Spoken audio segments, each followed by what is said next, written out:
Alors on va commencer. Bonjour, bienvenue tout le monde. Je suis ravie, honorée d'être parmi vous. Je présente tout de suite ma posture actuelle. Je me veux d'établir un 30-40 minutes de dialogue avec mes participants. Nulle, nulle intention de venir avec une posture, d'expertise, pas du tout. Je viens vraiment à la rencontre de vos questions, à la rencontre de vos préoccupations, lorsque je vais prendre le temps de vous expliquer un petit peu mon approche clinique par rapport, à la gestion des comportements d'opposition. Parce que naturellement, en tant que clinicienne, nous avons, heu, en tant que psychologue, différentes approches, différentes façons d'apprivoiser les comportements d'opposition. Il n'y en a pas une qui est meilleure que l'autre, pas du tout. Ce sont des approches qui sont complémentaires les unes des autres. Ce qui va me faire très, très plaisir aujourd'hui, c'est de vous présenter comment moi je travaille. Si jamais ça vous parle et ça vous interpelle, j'en serais donc ravie.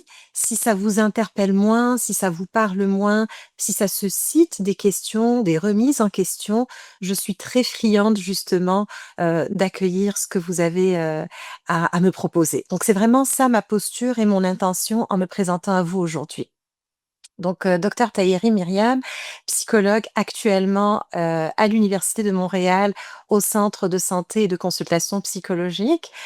Auparavant, je travaillais à l'UQAM, au service à la vie étudiante et avant d'intégrer l'UQAM, donc pendant, quasi, 12 ans en pratique privée, je travaillais en collaboration avec les milieux scolaires auprès de la clientèle, enfants, adolescents et familles. Je suis maman de 2 enfants, un de 20 ans et un autre de 4 ans, donc je vous laisse imaginer comment ils se contaminent dans leur comportement d'opposition respectivement avec leurs âges respectifs. Ce sont mes meilleurs enseignants, je vous dirais. Voilà. Alors, pour commencer, le co encore une fois, hein, c'est ma posture clinique, hein, c'est mon approche.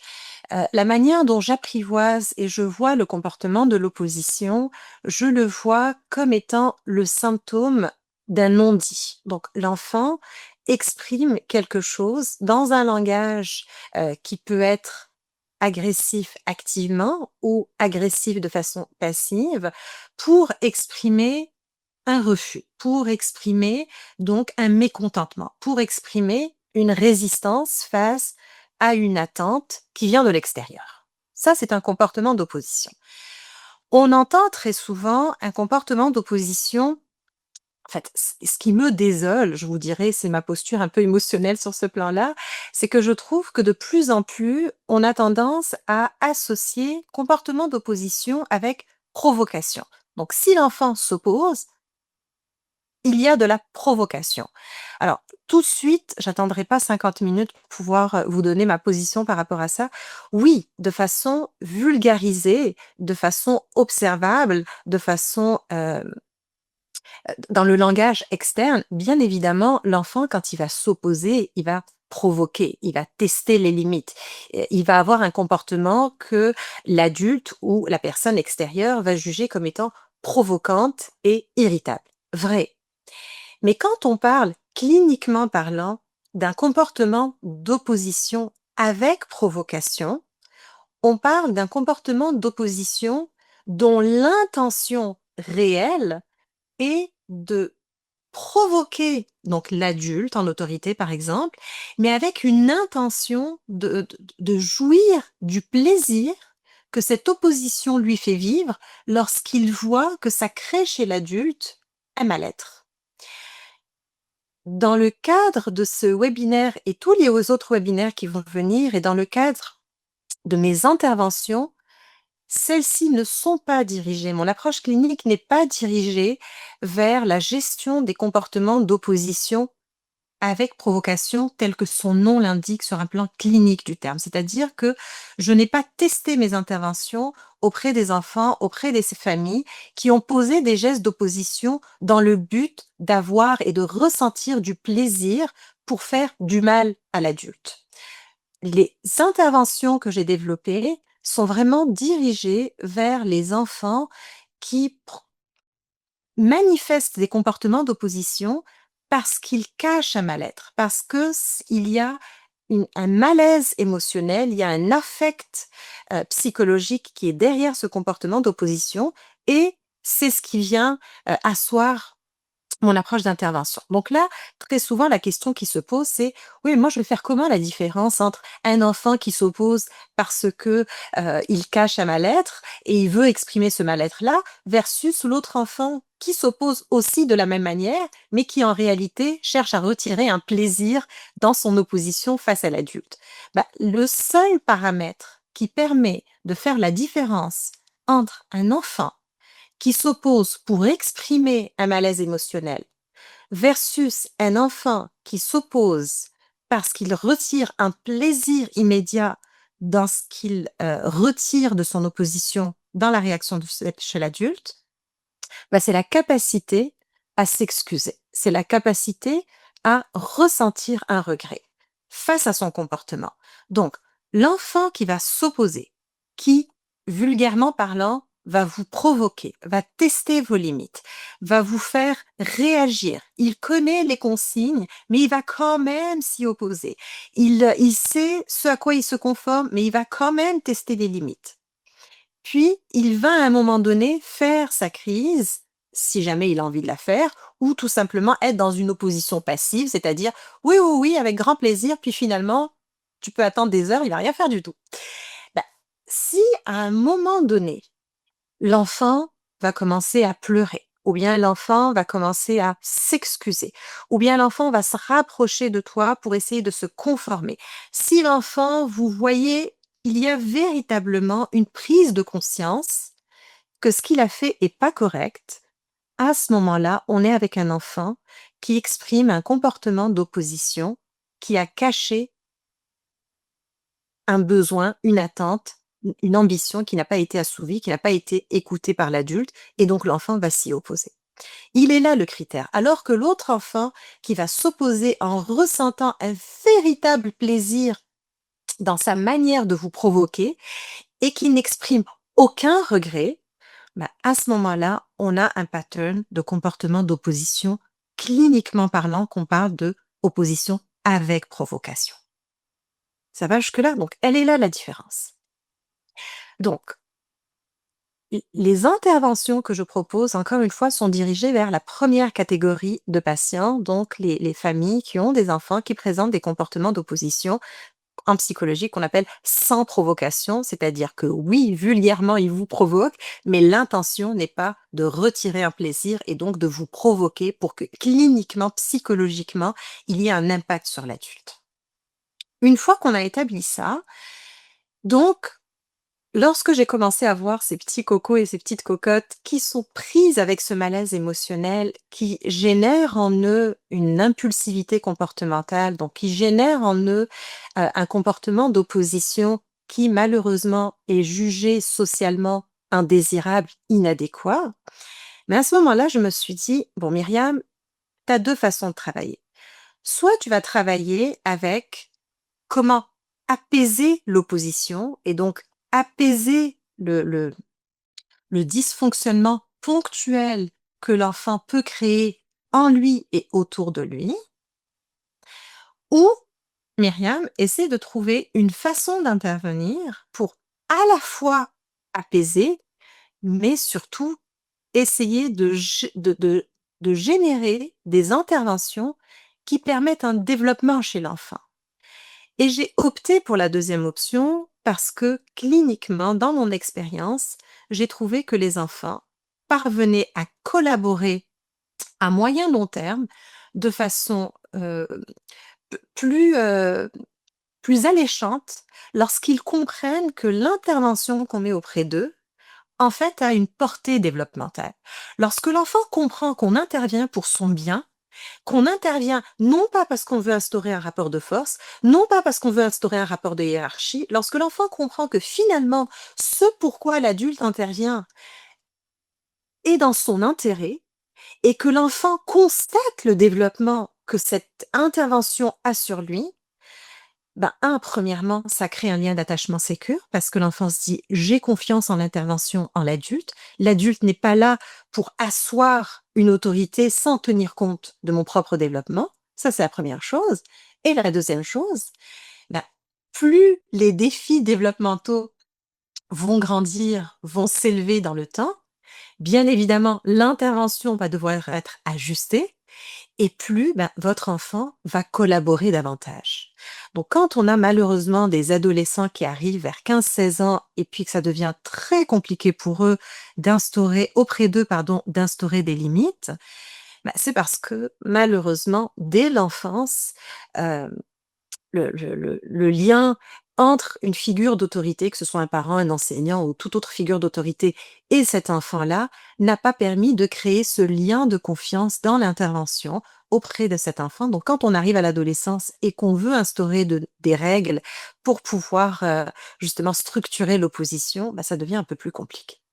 Donc les interventions que j'ai mises en place visent le développement particulièrement d'une structure dans le cerveau qui est la structure frontale, le lobe frontal. Pourquoi j'ai choisi, cette partie du cerveau? Tout simplement parce que l'enjeu développemental qui est censé être celui-ci de l'âge de 4 ans jusqu'à l'âge au moins de 17-18 ans, ben, c'est le développement du lobe frontal. Pourquoi? Parce que premièrement, c'est le siège des fonctions exécutives. C'est grâce à lui qu'un enfant va être en mesure, à l'âge adulte, de développer des capacités d'organisation, de planification, de mémorisation, de régulation des émotions, du contrôle de l'impulsivité, de la tolérance face à l'effort, la tolérance face à l'ennui. Tout ça, c'est grâce au lobe frontal. Et le lobe frontal est également le siège de la conscience.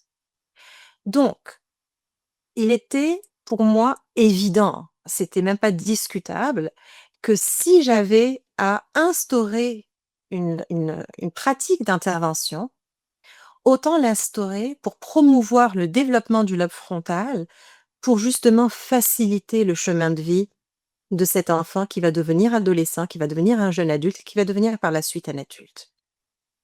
Donc, si on prend, une première catégorie d'intervention, mon ambition dans ce webinaire, c'est de répondre je vous ai choisi parmi, la liste des interventions, 3 types d'interventions. J'espère y arriver avec, l'ambition de vous donner la parole pour choisir 2 problématiques pour lesquelles vous voudriez que je me positionne.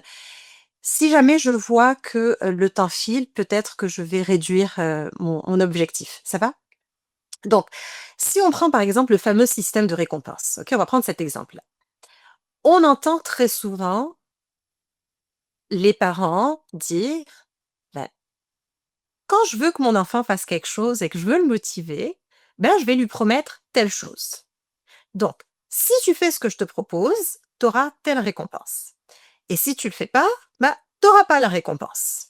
Donc, premier jour, ça fonctionne super bien. Deuxième jour, ça fonctionne super bien. Troisième jour, hum, l'enfant commence à se dire, bah, tu sais quoi? C'est pas grave, je vais pas faire ce que tu me demandes aujourd'hui. Tu sais, c'est pas grave, je vais pas l'avoir la récompense aujourd'hui. Je vais l'avoir demain. Ah oui? Et là, le parent réalise, mais comment ça se fait que l'objet de la récompense qui fonctionnait super bien les premiers temps ne fonctionne plus? Mais en fait, ce qui se passe, c'est que le système de la récompense tel qu'instauré ainsi, tu fais, je te donne, tu fais pas, je te donne pas, c'est le système de récompense au chien de Pavlov. Or, l'être humain, il y a une différence qui existe entre l'humain et l'animal, une seule, puis c'est scientifiquement établi, il y a rien qui sort de ma bouche de nulle part. La seule différence qui existe entre un être humain et un animal, c'est ce qu'on appelle la métacognition. Donc, c'est quoi la métacognition? C'est la capacité à se parler pendant que je pense. C'est la capacité à penser autour de ce que je suis en train de faire. Donc, l'animal est capable de penser sans problème. L'animal est capable de raisonner sans problème. Mais l'animal n'est pas en mesure de réfléchir autour de ses pensées. L'animal n'est pas en mesure, pendant qu'il se comporte, pendant qu'il est en train d'agir, il n'est pas en mesure de réfléchir autour du comportement qu'il est en train d'adopter. L'humain, lui, oui, il a cette capacité-là. Donc, si on revient à mon fameux système de récompense, voilà comment moi je le mets en place et c'est ce que je vous propose. C'est que tu veux que ton enfant fasse quelque chose d'agréable, qui est en lien avec un apprentissage, qui est en lien avec une attente externe. Très bien. Tu lui dis, puis ça doit rester entre vous et moi. Il faut pas lui expliquer tout ça. C'est-à-dire qu'il faut que votre enfant, lorsque vous allez lui faire vivre cette expérience-là, il faut qu'il la vive par surprise. Donc moi, je vais vous donner les détails, mais il faut absolument pas donner ce détail-là à votre enfant ou à l'enfant auprès de qui vous travaillez, parce qu'on veut lui faire vivre ce on appelle un état de choc, parce que l'apprentissage se fait le plus rapidement lorsque l'enfant vit une surprise dans le cadre de son apprentissage. Donc, tu t'assois avec l'enfant et tu lui dis: «Écoute», je dis à ton enfant, on va donnez-moi un exemple. Est-ce que quelqu'un peut me donner un exemple d'un comportement adéquat que vous voulez avoir? Je veux pas vous un exemple. Quelqu'un prend la parole spontanément puis, me donne un exemple. Un comportement, n'importe lequel. Ben, peut-être, une situation très commune en service de garde, de redonner le jouet à un ami qui lui a pris, au préalable. Excellent, parfait, très bien. Donc l'enfant prend le jouet de la personne et on souhaite, qu'il, redonne le jouet. Donc le comportement est problématique et on veut régler cette problématique-là avec l'usage d'un système de récompense. Donc, tu prends l'enfant et tu lui dis, on va l'appeler Jérôme, cet enfant-là, par exemple. Écoute, Jérôme, voilà ce qu'on va faire. Puis là, vous prenez une feuille. Bon, si votre enfant est à moins de 5 ans, par exemple, donc on va prendre quelque chose dans un délai très court. Donc, vous prenez une feuille, vous allez dessiner, par exemple, 5, 5 cercles. Vous les coupez avec l'enfant. Puis là, vous allez dire à votre enfant, à l'enfant en question, ben, écoute, Jérôme, à chaque fois que tu vas donner ce jouet-là à ton ami, je te donne un jeton. Et dès que tu as 5 jetons, bah, je vais te donner une récompense. Donc, admettons qu'on veut que ce comportement-là se reproduise 5 fois, que ce soit dans la journée ou dans les 48 heures, dépendamment du délai que vous avez désiré d'établir. Ok, super. Donc, lundi à 9 heures du matin, petite chicane, tu regardes Jérôme et tu lui dis, bah, tu vois, lorsque tu vas donner ton jouet, je vais te donner le jeton. Ah oui, oui, c'est vrai, si j'ai 5 jetons, je vais avoir la récompense. Donc, vous choisissez la récompense que vous allez donner. Vous convenez de la récompense qui sera établie avant avec l'enfant. Donc, l'enfant sait qu'il a cette récompense-là qui l'attend. L'enfant collabore. Mardi, pareil. L'enfant, une petite tension avec son ami. L'enfant a du mal à redonner le jouet. Tu lui rappelles, bah, tu sais, si tu redonnes, tu vas avoir ton jeton. Ah oui, oui, oui, c'est vrai, c'est vrai, c'est vrai. Très bien. Il va donner il va donner le jouet parce que là, il se dit, OK, j'ai 2 jetons, parfait, je vais avoir ma récompense. Et dans la journée, du mardi par exemple, chicane entre 2 enfants et l'enfant ne veut pas donner le jouet. Puis là, tu lui rappelles, tu lui dis, Jérôme, tu vas perdre ton jeton. Tu sais, si tu donnes pas, je te donne pas. Tu vas perdre ton jeton. Puis l'enfant te dit, c'est pas grave, je m'en fous. Moi, je veux garder mon jouet parce que dans la tête de l'enfant, les jetons, je pourrais en avoir dans les prochains jours. Mais là, le jouet, j'y tiens, puis je veux jouer pour le reste de la journée. Et là, vous allez voir l'enfant, puis vous allez lui dire, Jérôme, je pense que tu n'as pas compris quelque chose. Et c'est la partie qu'il ne faut pas former l'enfant, d'accord? Jérôme, je pense que tu n'as pas compris quelque chose. Quand je te donne un jeton, c'est pour te motiver, c'est pour t'applaudir, c'est pour t'encourager. Vous allez employer le terme que vous voulez employer dépendamment de la maturité de l'enfant, d'accord? Naturellement, ce sont des interventions que je préconise dès l'âge de 4 ans parce que le développement de la structure frontale ne commence qu'à partir de l'âge de 4 ans. Donc, à partir de 4 ans, l'enfant peut comprendre le langage que je vous tiens en ce moment.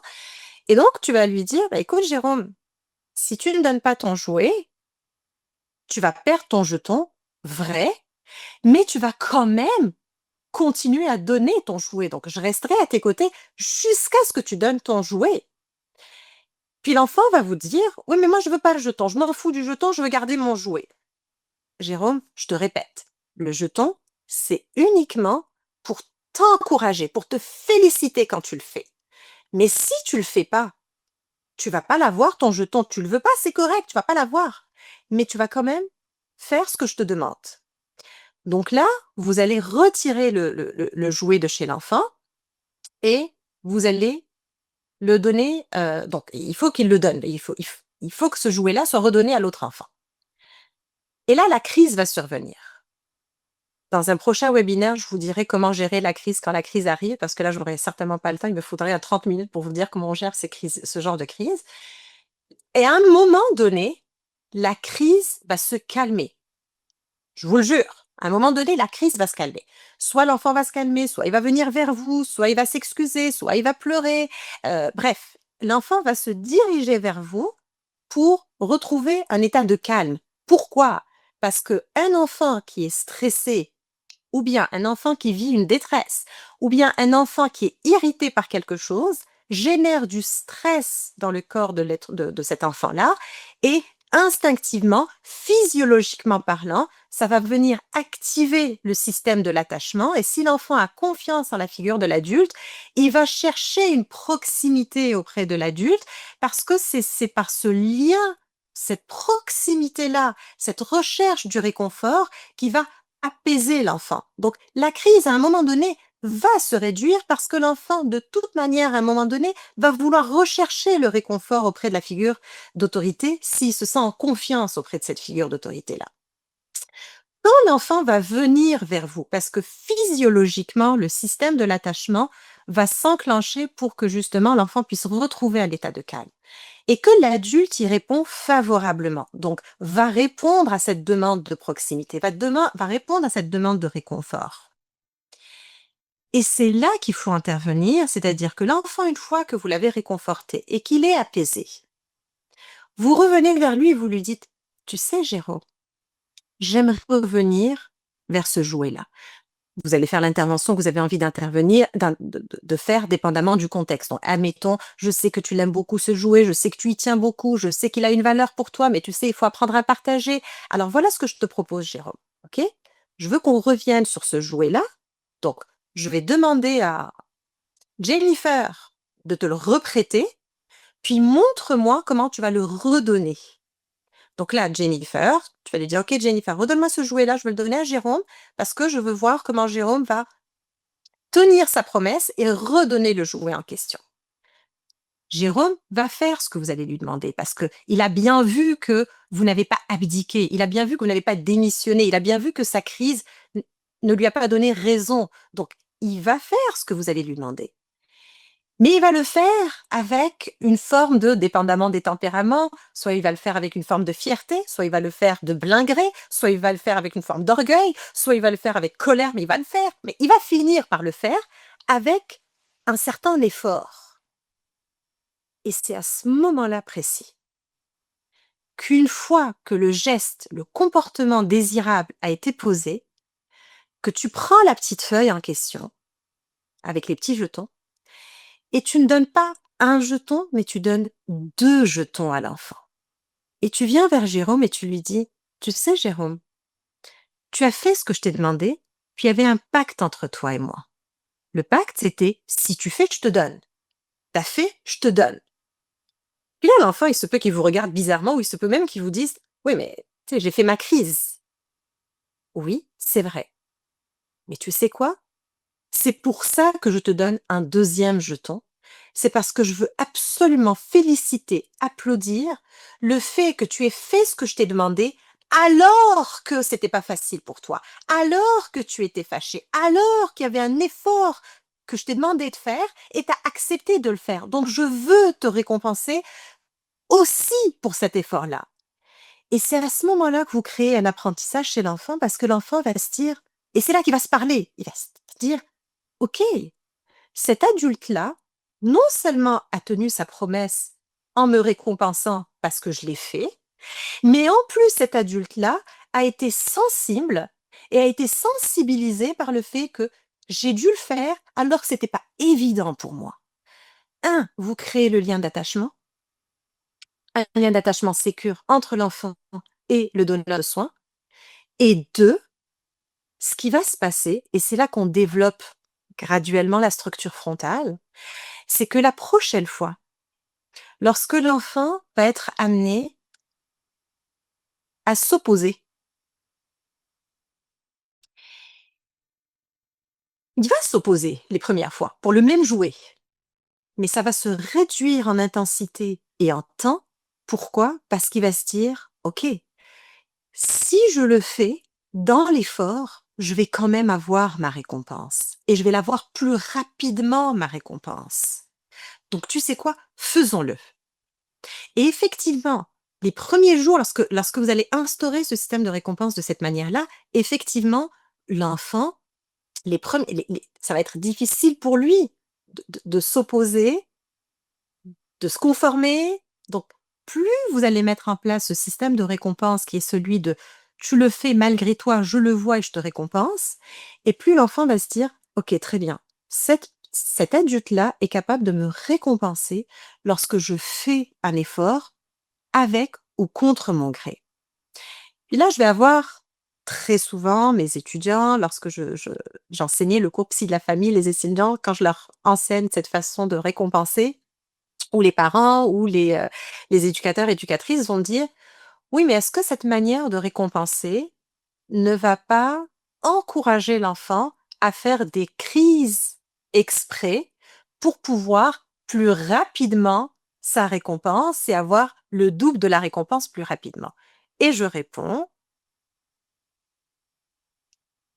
«Et alors?» Parce que moi, mon but à moi, c'est que je souhaite absolument créer des circuits neuronaux dans le cerveau pour susciter un apprentissage qui, lorsqu'il est mis de façon constante, va générer un comportement désirable, qui, ce comportement désirable, dans le temps, va devenir une habitude comportementale. Et cette habitude comportementale, une fois que le circuit neuronal en est pour quelque chose, cette habitude comportementale n'aura plus besoin d'être récompensée. Donc ce que je veux dire par là, puis j'ai vu votre main Gabrielle, je termine juste l'intervention. C'est que ce que je veux dire par là, c'est que oui, la première fois, vous allez mettre votre système de récompense de cette manière-là, puis le lendemain, vous allez encore devoir faire la même chose, vous allez devoir tolérer une crise, mais la seule chose, c'est que au lieu que la crise dure 30 minutes, elle va durer 15 minutes, puis ensuite elle va durer 10 minutes, puis ensuite 5 minutes, jusqu'au jour où, ben, vous allez vous réveiller un matin et ce petit Jérôme à 9 heures du matin, quand Jennifer va lui dire: «Tu veux bien me prêter ton jouet?» Jérôme va dire: «OK, on partage avec plaisir». Et là, Jérôme aura complètement oublié enfin pas oublié, c'est que ça sera tellement devenu un réflexe qu'il n'aura plus besoin de dire: «Bah, tu vois, récompense-moi parce que j'ai bien fait la chose», parce que le comportement sera devenu habitude. Voilà comment moi je travaille dans mes systèmes de récompense avec les enfants dès l'âge de 4 ans pour pouvoir instaurer un comportement désirable tout en permettant le développement de la structure frontale. Donc, dans ce cadre-là, le système de récompense, comment est-ce qu'il permet le développement de la structure frontale? Ben, c'est que pendant qu'il fait son opposition, à un moment donné, l'enfant va se parler en se disant, bah, tu sais, si je coopère très rapidement, bah, je vais avoir mon double jeton au lieu d'un jeton. Donc l'enfant va apprendre de lui-même à réguler ses émotions ou bien il va aller demander du réconfort auprès de l'adulte pour qu'il puisse réguler ses émotions. Il va certainement articuler, organiser des mots dans sa tête pour formuler une idée, pour voir comment est-ce qu'il peut formuler son envie de partager. Et tout ça, c'est des compétences exécutives, c'est des compétences frontales qui, à long cours, deviennent des capacités qui vont lui servir à l'adolescence, à l'âge adulte, et cetera, et cetera. Je vous écoute, Gabrielle. Dans le fond, c'était juste, pour une petite spécification par rapport à ta mise en situation. Au moment où on demande à Jérôme de redonner le jouet, à Jennifer, hem, est-ce qu'on lui laisse un moment pour se recréer comme un intérêt face au jouet? Est-ce que quand on lui redonne le jouet pour réessayer dans le fond, est-ce qu'on lui donne comme un 5 minutes pour jouer avec le jouet ou c'est vraiment juste pour pratiquer l'action de comme reprendre, l'action de partager, en fait? Je vous conseille de refaire la mise en scène comme si c'était le lendemain à 9 heures du matin. C'est-à-dire, le jouet est redonné à l'enfant, il y joue. La seule chose, c'est qu'avant, il pouvait le jouer je sais pas, pendant 15-20 minutes. Dans ce cas-là, parce qu'on veut susciter un apprentissage, on lui permet un 5 minutes. Donc, ça, c'est vraiment une mise en scène. Parfait. Puis, bien évidemment, on prend pas de cours l'enfant, hein. Si l'enfant a toujours l'habitude de jouer avec ses jouets pendant 30 minutes et que là, on veut instaurer un système d'apprentissage, bien évidemment, là, on va lui dire, écoute, là, on veut juste, je te le permets pour 5 minutes, et on énonce à l'enfant, on formule notre attente très claire. Je veux voir comment tu vas partager ton jouet, comment tu vas aller voir Jennifer pour partager ton jouet. Merci beaucoup. Avec plaisir. Donc, ça, c'est pour le système de récompense. Donc, je vais choisir une deuxième intervention qui pour moi est très importante et je pense que elle va vous parler. En tout cas, en tant que maman, elle me parle beaucoup, elle m'a beaucoup parlé, elle m'a beaucoup aidée, je vous dirais. C'est que très souvent, nos enfants peuvent vivre des journées au cours desquelles, quand on les reçoit à la maison ou à la garderie, on ne les reconnaît plus dans leur comportement habituel. C'est-à-dire que quoi que tu leur demandes de faire, quoi qui est attendu en termes d'attente, c'est accusé à des fins de non-recevoir. C'est-à-dire que lorsque vous avez un enfant, vous le recevez à la garderie un matin, ou bien vous le recevez en fin de journée chez vous à la maison, et que quoi que vous lui demandez, c'est un non. Il nous est tous arrivé d'avoir une journée où l'enfant, tu dis, viens, non, fais ceci, non, viens te brosser les dents, non. Tout est non. Lorsque l'enfant a une répétition de non pour des comportements qu'il avait l'habitude de faire, pour des consignes qu'il avait l'habitude de respecter, pour une collaboration qu'il avait l'habitude d'établir, ça veut toujours dire sans nuance aucune. Encore une fois, je m'adresse au comportement d'opposition sans provocation cliniquement parlant, d'accord? Donc oui, il va vous provoquer vulgairement parlant, mais psychologiquement, je suis dans le comportement sans provocation. Oui, votre enfant, dans des moments où il s'oppose perpétuellement et continuellement, dans une même journée, ça veut toujours dire, sans nuance aucune, qu'il porte en lui une charge mentale, émotionnelle, qui n'est pas déposée, qui n'est pas réglée, qui n'a pas été écoutée. Et cette charge mentale est source là je vous la fais courte là, est source de stress, donc l'amygdale qui va s'activer, cette petite zone du cerveau qui est responsable du stress, énormément de cortisol qui est libéré dans le corps de cet enfant-là, qui est assujetti à vivre un stresseur chronique.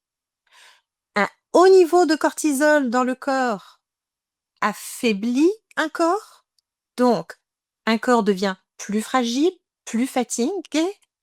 Donc quand nous, on arrive avec des demandes qui nous paraissent faciles, évidentes pour l'enfant, de notre perspective, en réalité, pour l'enfant, c'est une charge supplémentaire, énergivore, qu'il n'est pas capable d'endosser. Je vais vous donner un exemple très bête, version adulte. Quand on a une journée au travail extrêmement stressante, on arrive chez nous. Est-ce qu'il ne nous est jamais arrivé d'être plus réactif, moins patient, plus opposant à la moindre minime petite demande qui excède notre survie psychique? Je sais pas pour vous, mais moi, ça m'est déjà arrivé très souvent, où je suis consciente que je suis dans un état d'épuisement dû à un stress que j'ai vécu. Et donc, lorsque je vais arriver, il suffira d'un irritant supplémentaire ou bien il suffira d'une demande qui me demande encore une mobilisation pour laquelle je ne suis plus équipée parce que je suis extrêmement épuisée, eh ben, je peux perdre patience plus rapidement. D'accord? Je reste un être humain qui ne suis pas immunisé contre le cortisol dans mon corps. Ben, l'enfant, c'est pareil. Si vous voyez que votre enfant arrive à la maison en fin de journée et qu'il devient un PhD de bêtises, ça veut dire que sa journée à la garderie a été stressante. La même chose pour un enfant à l'école. S'il arrive à la maison et que votre enfant ou votre adolescent, vous ne le reconnaissez pas et qu'il est plus irritable, qu'il est plus opposant, ça veut dire que dans sa journée, il a vécu un stress qui n'a pas été réglé et qu'il faut absolument découvrir.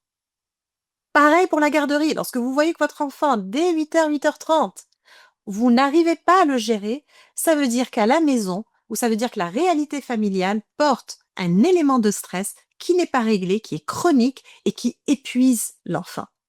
Donc, comment est-ce qu'on intervient dans ce cadre de situation-là? C'est très important et je vous en prie, je vous sensibilise pour ça parce que ça reste des enfants dont nous sommes responsables dans leur développement émotionnel, cognitif, etc., etc. Arrêtez tout, d'accord? Ou bien si vous êtes dans un milieu de garde, vous avez 5, 6 enfants dont vous êtes responsable, demandez à quelqu'un de prendre la responsabilité pour 5, 10 minutes de votre groupe. Prenez cet enfant-là en aparté et regardez-le dans les yeux. Puis dites-lui, Jérôme, Jennifer, je sais particulièrement que en ce moment-là, aujourd'hui, la manière dont tu agis ne ressemble absolument pas au petit Jérôme ou à la petite Jennifer que je connais. Je le sais, parce que le petit Jérôme et la petite Jennifer que je connais, voilà ce qu'ils ont l'habitude de faire. Et prenez le temps de nommer tout ce qu'ils ont l'habitude de faire de façon adéquate. Pourquoi? Parce que pour 2 raisons. Un, vous instaurez le lien d'attachement sécure entre l'adulte et l'enfant. L'enfant se dit: «OK, l'adulte est capable de voir ce que je suis capable de finalement, l'adulte est capable de voir ce que je fais de bien. Même s'il ne me le dit pas tous les jours, finalement, l'adulte le voit». Donc, dans son quotidien, l'enfant va garder en tête que quand je fais des belles choses, même si c'est pas dit, c'est vu, c'est visibilisé. Donc ça, c'est de un. Et de 2, vous normalisez un aspect malheureusement, d qu'on minimise, mais qui est essentiel, le droit à ne pas aller bien. Donc, dire à l'enfant: «Je vois bien que tu sors de ton habitude, parce que ton habitude, c'est ce que je vois» et vous nommez les comportements adéquats. Puis là, je vois bien qu'il y a quelque chose qui va pas. Je sais pas quoi, mais je vois bien qu'il y a quelque chose qui ne va pas bien. Donc même votre adolescent, par exemple, qui a aucune envie de parler parce qu'il a pas envie de vous donner une raison, que finalement vous avez bien compris qu'il allait pas bien, puis que lui est dans un rapport de force avec vous, que finalement il est, Batman émotionnel et qu'il y a rien qui l'atteint, mais c'est pas grave parce que l'ado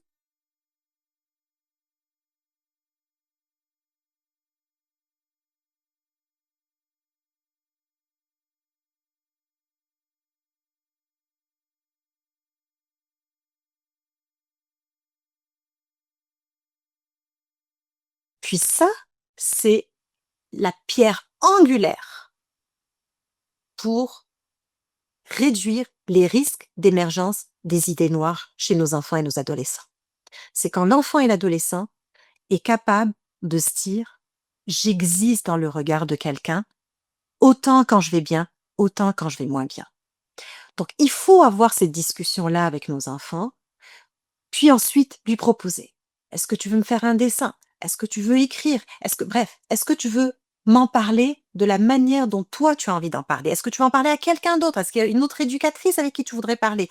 Proposez, ne vous sentez pas menacé par la possibilité qu'il y ait quelqu'un d'autre qui puisse accueillir le malaise et la charge émotionnelle de cet enfant-là.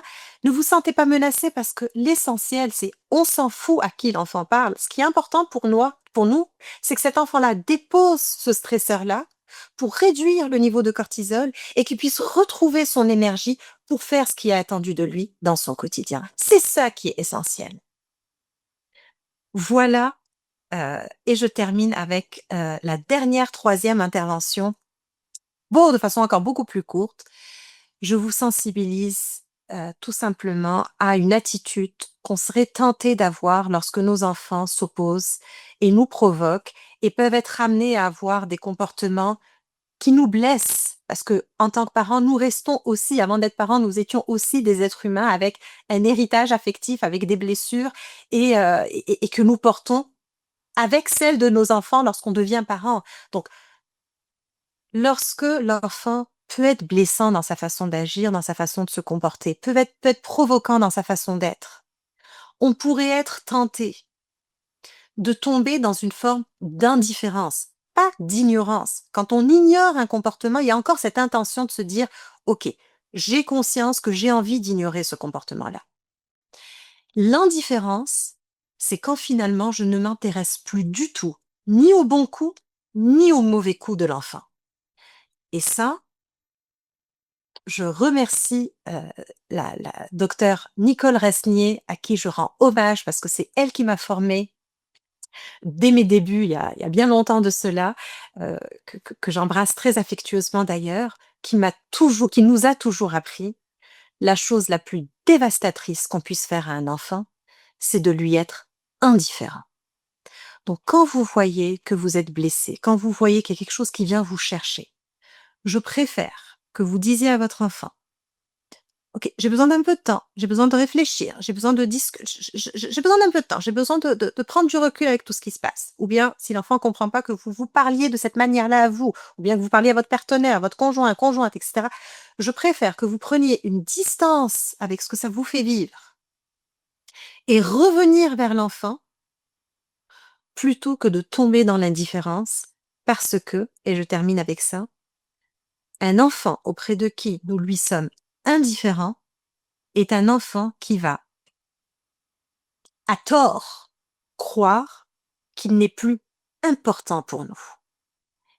Et un être humain, qu'on soit enfant, ado, adolescent, personne âgée, lorsqu'un être humain a le sentiment de ne plus exister, de ne plus être d'une quelconque utilité pour qui que ce soit, un être humain qui a tendance à penser qu'il n'est plus un objet de considération, qu'il ne mérite plus de lui porter une considération, quelle qu'elle soit, autant pour réguler que pour féliciter, c'est la porte ouverte pour les idées noires à portée suicidaire. Donc, s'il vous plaît, s'il vous plaît, s'il vous plaît, gardez ça de vue lorsqu'on intervient en contexte d'opposition. Je termine avec mes interventions, Philippe. C'était vraiment très instructif. Pour ma part, je vais vous informer j'ai mis dans le chat les liens pour, télécharger le livre tel que convenu. C'est un PDF du livre que la docteure, Tahiri a écrit et qui va vous expliquer son approche. Et en complément de ce livre-là, on a créé un outil en ligne qui est disponible aussi via le lien que j'ai mis dans le chat. Et à cet effet, pour l'occasion du webinaire, on vous offre un rabais de 60% à l'achat de l'outil. Donc, le prix standard, c'est 499 et à cette occasion, vous avez un rabais de 60% qui vous donne environ 200 $ pour l'outil en ligne. On parle de 6 heures de contenu, comme le contenu du webinaire, donc c'est vraiment aligné là-dessus. Donc, 6 heures de contenu. Et pour les gestionnaires de CPE et de services de garde, on a aussi un code promo pour 10 licences. C'est-à-dire que comme entreprise, comme organisation, vous pouvez acheter 10 licences et bénéficier de ce même rabais-là de 60%. Donc, je vous invite à y jeter un œil pour aller plus en profondeur. Je mentionne en terminant que le livre et l'outil se complètent l'un l'autre. Donc, le livre est comme un aide-mémoire et l'outil en ligne, lui, vient préciser le pourquoi, le comment et le quand appliquer les stratégies d'intervention qui vous sont présentées. Hem et c'est bien, il nous reste quelques minutes. Je ne sais pas, est-ce que s'il y en a qui ont des questions, vous êtes, bienvenus de lever la main et de, vous, unmuter pour poser vos questions docteur Tahiri. Le temps qu'il y ait les questions qu'elles arrivent à l'esprit, je vais juste apporter une petite précision. Donc le livre en question, effectivement, comme Philippe vient de le dire, c'est vraiment un aide-mémoire, c'est-à-dire qu'il est très, très, très court. On peut le lire en 30 minutes.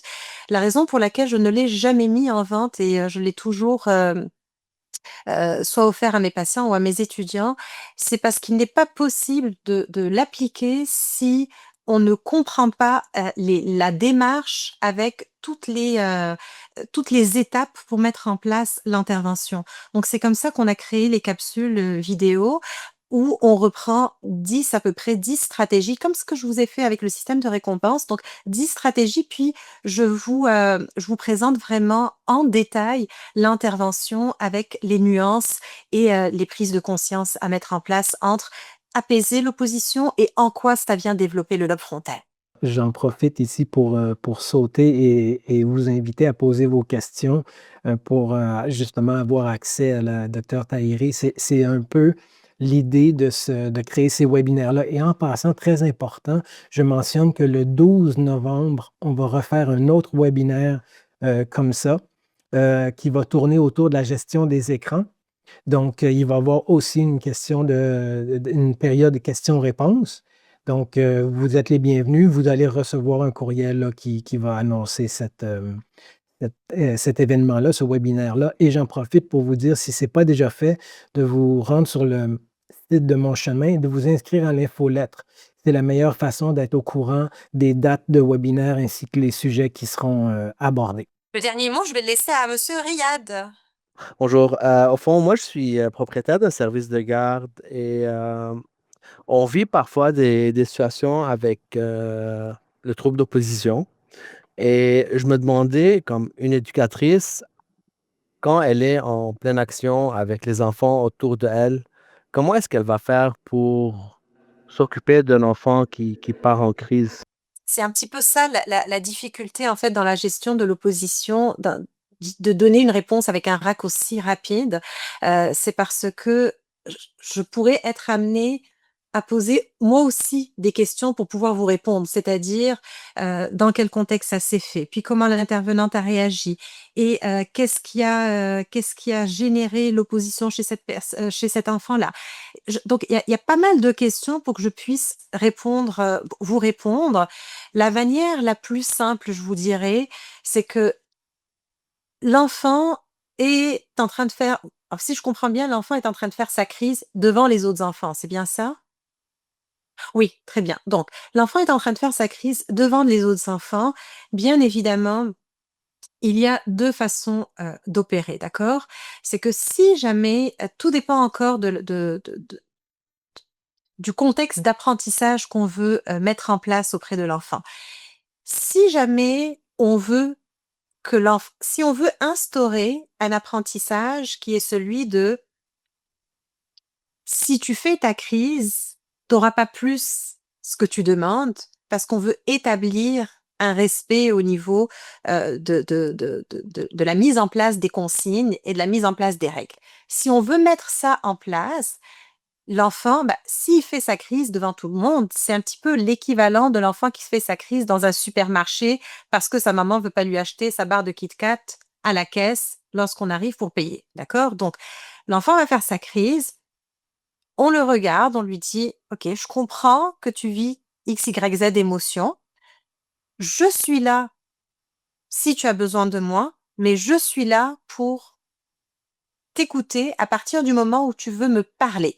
Donc on veut non pas éteindre l'émotion qui est derrière la crise, on veut plutôt que l'enfant nomme cette émotion-là autrement que par des cris ou par un comportement socialement, jugé socialement indésirable. Donc on nomme à l'enfant et on lui dit: «Très bien, je vois bien que tu es en colère, je vois bien qu'il y a quelque chose qui t'attriste», dépendamment vous on nomme l'éducateur ou l'éducatrice doivent nommer l'émotion en question. L'enfant entend ça et lui dire: «À partir du moment où tu veux me parler, je suis là» et on attend que l'enfant finisse sa crise.